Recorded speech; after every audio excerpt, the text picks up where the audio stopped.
بسم اللہ الرحمن الرحیم۔ السلام علیکم دوستو۔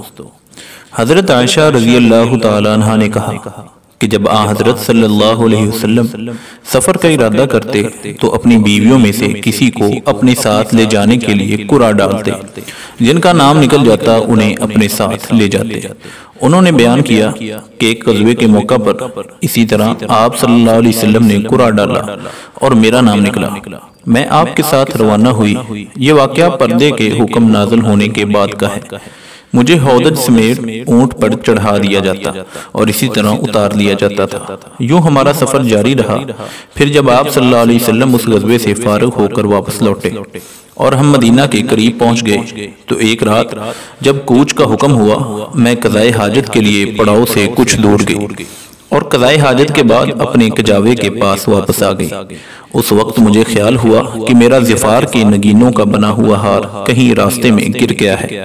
میں اسے ڈھونڈنے لگی اور اتنا محو ہو گئی کہ کوچ کا خیال ہی نہ رہا۔ اتنے میں جو لوگ میرے ہودج کو سوار کیا کرتے تھے آئے اور میرے ہودج کو اٹھا کر اس اونٹ پر رکھ دیا جو میری سواری کے لیے تھا۔ انہوں نے یہی سمجھا کہ میں اس میں بیٹھی ہوئی ہوں۔ ان دنوں عورتیں بہت ہلکی پھلکی ہوا کرتی تھی، گوشت سے ان کا جسم بھاری نہیں ہوتا تھا کیونکہ کھانے پینے کو بہت کم ملتا تھا۔ یہی وجہ تھی کہ جب لوگوں نے ہودج کو اٹھایا تو اس کے ہلکے پن میں انہیں کوئی اجنبیت محسوس نہیں ہوئی۔ میں یوں بھی اس وقت کم عمر لڑکی تھی، چنانچہ ان لوگوں نے اس اونٹ کو اٹھایا اور چل پڑے۔ مجھے ہار اس وقت ملا جب لشکر گزر چکا تھا۔ میں جب پڑاؤ میں پہنچی تو وہاں نہ کوئی پکارنے والا تھا اور نہ کوئی جواب دینے والا۔ میں وہاں جا کر بیٹھ گئی جہاں پہلے بیٹھی ہوئی تھی۔ مجھے یقین تھا کہ جلد ہی انہیں میرے نہ ہونے کا علم ہو جائے گا اور پھر وہ مجھے تلاش کرنے کے لیے یہاں آئیں گے۔ میں اپنی اسی جگہ پر بیٹھی تھی کہ میری آنکھ لگ گئی اور میں سو گئی۔ صفوان بن معطل سلمی رضی اللہ تعالیٰ عنہ لشکر کے پیچھے پیچھے آ رہے تھے تاکہ اگر لشکر والوں میں سے کوئی چیز چھوٹ جائے تو اسے اٹھا لیں۔ سفر میں یہ دستور تھا۔ رات کا آخری حصہ تھا۔ جب میرے مقام پر پہنچے تو صبح ہو چکی تھی۔ انہوں نے دور سے ایک انسانی سایہ دیکھا کہ پڑا ہوا ہے۔ وہ میرے قریب آئے اور مجھے دیکھتے ہی پہچان گئے۔ پردے کے حکم سے پہلے انہوں نے مجھے دیکھا تھا۔ جب وہ مجھے پہچان گئے تو انا للہ پڑھنے لگے۔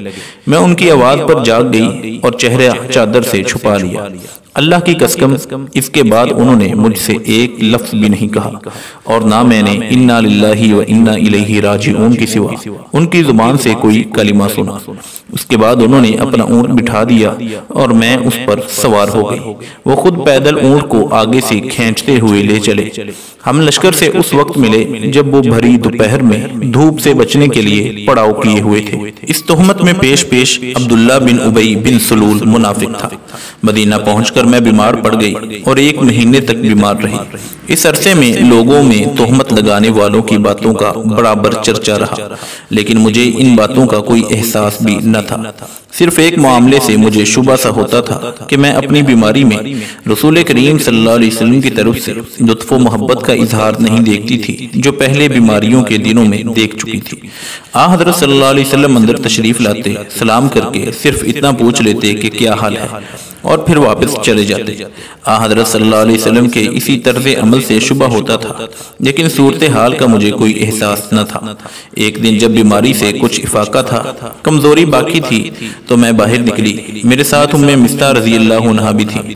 ہم مناسک کی طرف گئے۔ قضائے حاجت کے لیے ہم وہیں جایا کرتے تھے اور قضائے حاجت کے لیے ہم صرف رات ہی کو جایا کرتے تھے۔ اس سے پہلے کی بات ہے جب ہماری گھروں کے قریب قضائے حاجت کے لیے جگہ نہیں بنی تھی۔ اس وقت تک ہم قدیم عرب کے دستور کے مطابق قضائے حاجت آبادی سے دور جا کر کیا کرتے تھے۔ اس سے ہمیں بدبو سے تکلیف ہوتی تھی کہ بیت الخلاء ہمارے گھر کے قریب بنا دیے جائیں۔ خیر، میں اور مستہ قضائے حاجت کے لیے روانہ ہوئے اور وہ ابو رحم بن عبد مناف کی بیٹی تھی اور ان کی والدہ رانتا نامی سخر بن عامر کی بیٹی تھی۔ اس طرح وہ حضرت ابوبکر رضی اللہ تعالیٰ عنہ کی خالہ ہوتی ہیں۔ ان کے لڑکے مستہ بن اساسہ ہیں۔ قضائے حاجت کے بعد جب ہم گھر واپس آنے لگے تو مستہ کی ماں کا پاؤں انہی کی چادر میں الجھ کر پھسل گیا۔ اس پر ان کی زبان سے نکلا، مستہ برباد ہو۔ میں نے کہا، تم نے بری بات کہی، تم ایک ایسے شخص کو برا کہتی ہو جو غزوہ بدر میں شریک رہا ہے۔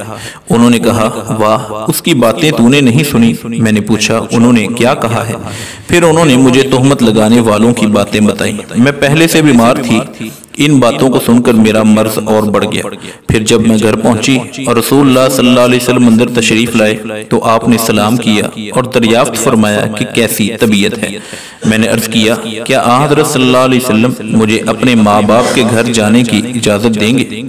میرا مقصد ماں باپ کے یہاں جانے سے صرف یہ تھا کہ اس خبر کی حقیقت ان سے پوری طرح معلوم ہو جائے گی۔ حضرت صلی اللہ علیہ وسلم نے مجھے جانے کی اجازت دے دی اور میں اپنے والدین کے گھر آ گئی۔ میں نے والدہ سے پوچھا یہ لوگ کس طرح کی باتیں کر رہے ہیں؟ انہوں نے فرمایا بیٹی صبر کرو، کم ہی کوئی ایسی حسین و جمیل عورت کسی ایسے مرد کے نکاح میں ہوگی جو اس سے محبت رکھتا ہو اور اس کے سونکنے بھی ہوں، اور پھر وہ اس طرح اسے نیچا دکھانے کی کوشش نہ کریں۔ بیان کیا کہ اس پر میں نے کہا سبحان اللہ، کہ اس طرح کا چرچا لوگوں نے بھی کر دیا۔ انہوں نے بیان کیا کہ اس کے بعد میں رونے لگی اور رات بھر روتی رہی۔ صبح ہو گئی لیکن میرے آنسو نہیں تھمتے تھے اور نہ نیند کا نام و نشان تھا۔ صبح ہو گئی اور میں روئے جا رہی تھی۔ اسی عرصہ میں حضرت صلی اللہ علیہ وسلم نے علی بن ابی طالب اور اسامہ بن زید رضی اللہ عنہم کو بلایا، کیونکہ اس معاملے میں آپ پر کوئی وحی نازل نہیں ہوئی تھی۔ آپ ان سے میرے چھوڑ دینے کے لیے مشورہ لینا چاہتے تھے کیونکہ وحی اترنے میں دیر ہو گئی تھی۔ حضرت عائشہ رضی اللہ تعالیٰ عنہ کہتی ہیں کہ اسامہ بن زید رضی اللہ عنہما نے حضور صلی اللہ علیہ وسلم کو اسی کے مطابق مشورہ دیا جس کا انہیں علم تھا کہ آپ کی اہلیہ یعنی خود عائشہ رضی اللہ تعالیٰ عنہ اس تہمت سے بری ہیں۔ اس کے علاوہ وہ یہ بھی جانتے تھے کہ حضرت صلی اللہ علیہ وسلم کو ان سے کتنا تعلق خاطر ہے۔ انہوں نے عرض کیا یا رسول اللہ، آپ کی بیوی کے بارے میں خیر و بھلائی کے سوا اور ہمیں کسی چیز کا علم نہیں۔ اور حضرت علی رضی اللہ عنہ نے عرض کیا یا رسول اللہ، اللہ تعالیٰ نے آپ پر کوئی تنگی نہیں کی، عورتیں ان کے سوا اور بھی بہت ہیں، ان کی باندی بریرہ سے بھی آپ اس معاملے میں دریافت فرما لیں۔ حضرت عائشہ رضی اللہ تعالیٰ عنہ نے بیان کیا کہ پھر حضرت صلی اللہ علیہ وسلم نے بریرہ رضی اللہ عنہ کو بلایا اور دریافت فرمایا بریرہ کیا تم نے کوئی ایسی چیز دیکھی ہے جس سے تجھ کو شبہ گزرا ہو؟ انہوں نے عرض کیا نہیں، اس ذات کی قسم جس نے آپ کو حق کے ساتھ بھیجا ہے، میں نے ان میں کوئی ایسی بات نہیں پائی جس پر میں عیب لگا سکوں۔ ایک بات ضرور ہے کہ وہ کم عمر لڑکی ہے، آٹا گوندنے میں بھی سو جاتی ہے اور اتنے میں کوئی بکری یا پرندہ وغیرہ وہاں پہنچ جاتا ہے اور ان کا گندا ہوا آٹا کھا جاتا ہے۔ اس کے بعد رسول اللہ صلی اللہ علیہ وسلم کھڑے ہوئے اور اس دن آپ نے عبداللہ بن ابی بن سلول کے خلاف شکایت کی۔ بیان کیا کہ حضرت صلی اللہ علیہ وسلم نے منبر پر کھڑے ہو کر فرمایا اے مسلمانوں، ایک ایسے شخص کے بارے میں کون میری مدد کرتا ہے جس کی اذیت رسانی اب میرے گھر پہنچ گئی ہے؟ اللہ کی قسم میں اپنی بیوی کو نیک پاک دامن ہونے کی سوا کچھ نہیں جانتا، اور یہ لوگ جس مرد یعنی صفوان بن معطل سلمی کا نام لیتے ہیں ان کے بارے میں بھی خیر کے سوا اور کچھ نہیں جانتا۔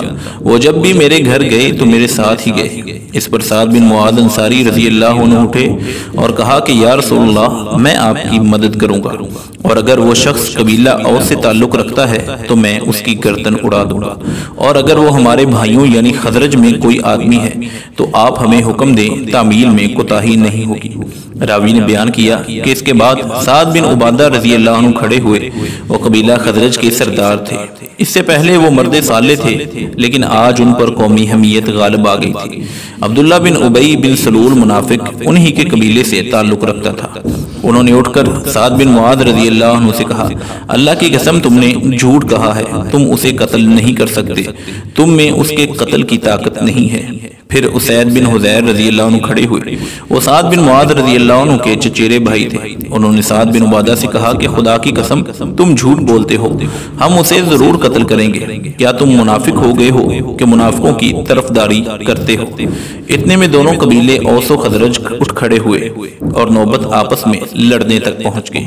رسول اللہ صلی اللہ علیہ وسلم منبر پر کھڑے تھے، آپ لوگوں کو خاموش کرنے لگے۔ آخر سب لوگ چپ ہو گئے اور حضرت صلی اللہ علیہ وسلم بھی خاموش ہو گئے۔ حضرت عائشہ رضی اللہ تعالیٰ نے بیان کیا کہ اس دن بھی میں برابر روتی رہی، نہ آنسو تھمتا تھا اور نہ نیند آتی تھی۔ حضرت عائشہ رضی اللہ تعالیٰ نے بیان کیا جب دوسری صبح ہوئی تو میرے والدین میرے پاس موجود تھے۔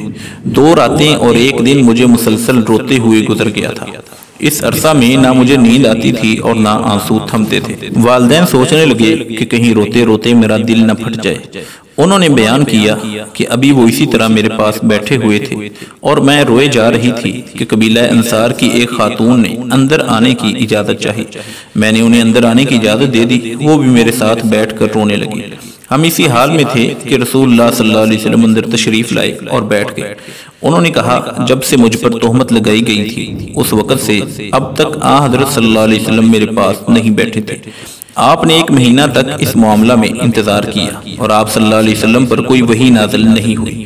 انہوں نے بیان کیا کہ بیٹھنے کے بعد حضرت صلی اللہ علیہ وسلم نے خطبہ پڑھا، پھر فرمایا اما بعد، اے عائشہ تمہارے بارے میں مجھے اس طرح کی خبریں پہنچی ہیں، بس اگر تم بری ہو تو اللہ تعالیٰ تمہاری برات خود کرے گا، لیکن اگر تم سے غلطی سے گناہ ہو گیا ہے تو اللہ تعالیٰ سے دعائے مغفرت کرو اور اس کی بارگاہ میں توبہ کرو، کیونکہ بندہ جب اپنے گناہ کا اقرار کر لیتا ہے اور پھر اللہ تعالیٰ سے توبہ کرتا ہے تو اللہ تعالیٰ بھی اس کی توبہ کو قبول کر لیتے ہیں۔ حضرت عائشہ رضی اللہ تعالیٰ نے کہا جب حضور اکرم صلی اللہ علیہ وسلم اپنی گفتگو ختم کر چکے تو یک بارگی میرے آنسو اسی طرح خوش ہو گئے جیسے ایک قطرہ بھی باقی نہ رہا ہو۔ میں نے اپنے والد ابو بکر سے کہا کہ آپ میری طرف سے رسول اللہ صلی اللہ علیہ وسلم کو جواب دیجیے۔ انہوں نے فرمایا اللہ کی قسم میں نہیں سمجھتا کہ مجھے رسول اللہ صلی اللہ علیہ وسلم سے اس سلسلے میں کیا کہنا چاہیے۔ پھر میں نے اپنی والدہ سے کہا کہ حضرت صلی اللہ علیہ وسلم کا میری طرف سے آپ جواب دیں۔ انہوں نے بھی یہی کہا کہ اللہ کی قسم مجھے نہیں معلوم میں آپ سے کیا عرض کروں۔ حضرت عائشہ رضی اللہ تعالیٰ نے بیان کیا کہ پھر میں خود ہی بولی، میں اس وقت 9 عمر لڑکی تھی، میں نے بہت زیادہ قرآن بھی نہیں پڑھا تھا۔ میں نے کہا خدا کی قسم میں تو یہ جانتی ہوں کہ ان افواہوں کے متعلق جو کچھ آپ لوگوں نے سنا وہ آپ لوگوں کے دل میں جم گیا ہے اور آپ لوگ اسے صحیح سمجھنے لگے ہیں۔ اب اگر میں یہ کہتی ہوں کہ میں ان تہمتوں سے بری ہوں اور اللہ خوب جانتا ہے کہ میں واقعی ہی بری ہوں تو آپ لوگ میری بات کا یقین نہیں کریں گے، لیکن اگر میں تہمت کا اقرار کر لوں حالانکہ اللہ کے علم میں ہے کہ میں اس سے قطعاً بری ہوں تو آپ لوگ میری تصدیق کرنے لگیں گے۔ اللہ کی قسم میرے پاس آپ لوگوں کے لیے کوئی مثال نہیں سوائے یوسف کے والد کے اس ارشاد کے کہ انہوں نے فرمایا تھا بس صبر ہی اچھا ہے اور تم جو کچھ بیان کرتے ہو اس پر اللہ ہی مدد کرے گا۔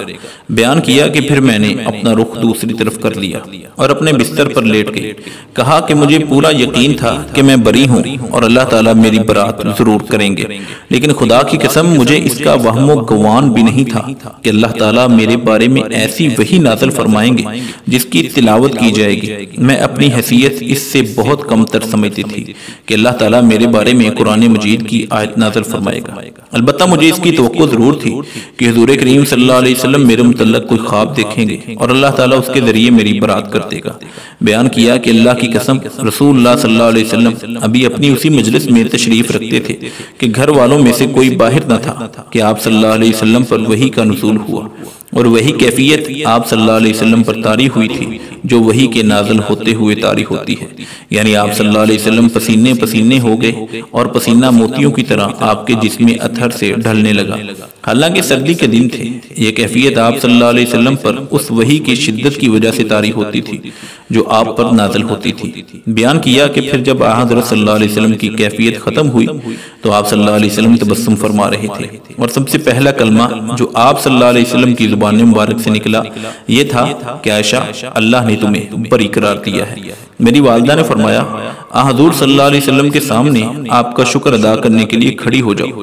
بیان کیا میں نے کہا اللہ کی قسم میں ہرگز آپ کے سامنے کھڑی نہیں ہوں گی اور اللہ پاک کے سوا اور کسی کی تعریف نہیں کروں گی۔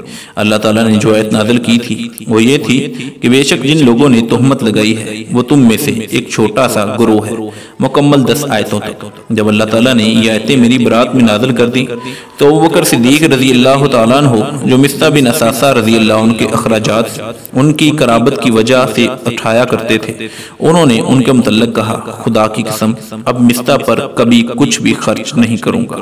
اس نے عائشہ رضی اللہ تعالیٰ عنہ پر کیسی کیسی تہمتیں لگا دی۔ اس پر اللہ تعالیٰ نے یہ آیت نازل کی اور جو لوگ تم میں سے بزرگی اور وسعت والے ہیں وہ قرابت والوں کو اور مسکینوں کو اور اللہ کے راستے میں ہجرت کرنے والوں کی مدد دینے سے قسم نہ کھا بیٹھیں، بلکہ چاہیے کہ ان کی لغزشوں کو معاف کرتے رہیں اور درگزر کرتے رہیں۔ کیا تم یہ نہیں چاہتے کہ اللہ تعالیٰ تمہارے قصور معاف کرتا رہے؟ بے شک اللہ بڑا مغفرت والا، بڑا ہی رحمت والا ہے۔ حضرت بکر رضی اللہ تعالیٰ عنہ بولے، ہاں خدا کی قسم میری تو یہی خواہش ہے کہ اللہ تعالیٰ میری مغفرت فرما دے۔ چنانچہ مصعب رضی اللہ تعالیٰ عنہ کو وہ تمام اخراجات دینے لگے جو پہلے دیا کرتے تھے، اور فرمایا کہ خدا کی قسم اب کبھی ان کا خرچ بند نہیں کروں گا۔ حضرت عائشہ رضی اللہ تعالیٰ نے بیان کیا کہ رسول اللہ صلی اللہ علیہ وسلم نے ام المؤمنین حضرت زینب بنت جہش رضی اللہ عنہا سے میرے بارے میں پوچھا تھا۔ آپ نے دریافت فرمایا کہ زینب تم نے بھی کوئی چیز کبھی دیکھی ہے؟ انہوں نے عرض کیا، یا رسول اللہ میرے کان اور میری آنکھ کو خدا سلامت رکھے، میں نے ان کے اندر خیر کے سوا اور کوئی چیز نہیں دیکھی۔ عائشہ رضی اللہ عنہا نے بیان کیا کہ ازواج مطہرات میں وہی ایک تھی جو مجھ سے بھی اوپر رہنا چاہتی تھی، لیکن اللہ تعالیٰ نے ان کی پرہیزگاری کی وجہ سے انہیں تہمت لگانے سے محفوظ رکھا، لیکن ان کی بہن حمنا ان کے لیے لڑی اور تہمت لگانے والوں کے ساتھ وہ بھی ہلاک ہو گئی۔ یہ سارا واقعہ صحیح بخاری میں 4750 نمبر پر ہے۔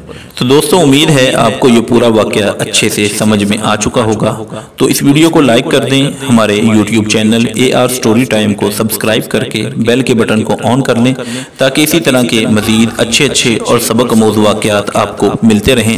تو بہت جلد ملتے ہیں ایک اور اچھے قصے کے ساتھ، تب تک اپنا بہت خیال رکھیں۔ اللہ حامی و ناصر۔